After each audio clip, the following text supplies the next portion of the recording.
Putin Bad News.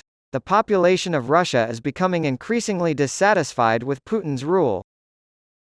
Several pro-Ukrainian attacks on Russian territory have forced the evacuation of Russian citizens from their homes, dealing yet another humiliating blow to Vladimir Putin. The town of Shebekino and the surrounding villages along the Ukrainian border came under fire on Friday, forcing thousands of people to flee. Multiple villages in the Belgorod region of Russia have been hit by artillery fire and drone attacks, Governor Vyacheslav Gladkov said. Approximately 2,500 people have relocated from Shebekino and nearby villages to makeshift housing in Belgorod city. According to Russian media, 2 women were killed when a shell hit the car they were in as they tried to flee Shebekino, and looting has occurred at stores that were damaged by shelling. Pro-Ukrainian saboteurs are storming across the border from within Ukraine and attacking the area. The Russian military was held responsible for the deaths by the Freedom of Russia Legion, one of the groups that has claimed responsibility for previous attacks on Belgorod. According to the paramilitary organization, the Russian army wrongly identified their vehicle as belonging to them. Several Ukrainian drones were reportedly shot down by air defense systems in the Kursk region of southern Russia, according to Governor Roman Starovoyt. It has also been reported that 2 drones attacked energy facilities in the western Russian region of Smolensk, which borders Belarus. Residents of Russia are worried for their safety because Russian authorities haven't implemented a plan to protect them. A senior fellow at the Carnegie Endowment for International Peace claims that many Russians now have doubts about Putin's plans. People want to see strong leadership, Tatiana Stanovaya wrote, but right now, that leadership is looking increasingly helpless and confused. Political analyst and ex-Putin speechwriter Abbas Galyamov echoed on Telegram, "The raids in Belgorod completely destroy the myth of Putin's invincible army.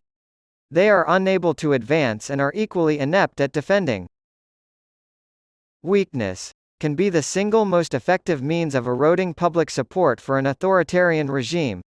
Leaked findings from a cross-party parliamentary inquiry indicating that the National Rally (RN) party, formerly known as the National Front, had served as a communication channel for Russian power, including support for Moscow's illegal annexation of Crimea, have emerged. The investigation lasted 6 months and included more than 50 hearings.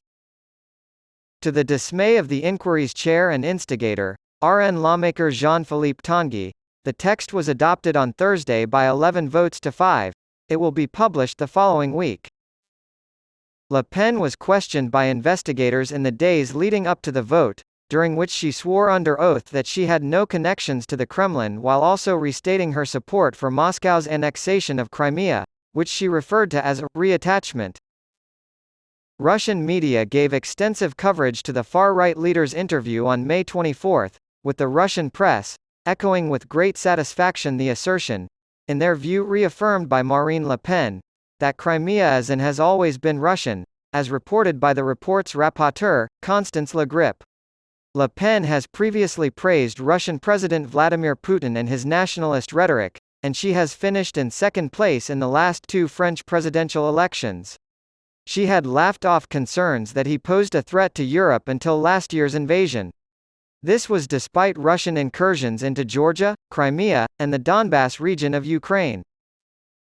There has been a long-standing connection between Russia and the far-right party co-founded by Jean-Marie Le Pen, according to Le Grip, a member of President Emmanuel Macron's ruling Renaissance Party, who noted in her 218-page report that the strategy of political and ideological rapprochement with Moscow had accelerated since his daughter became party leader in 2011. The report describes how the party's representatives kept in touch with Russian officials on a regular basis, leading up to Le Pen's visit to the Kremlin and warm reception there just before the 2017 French presidential election.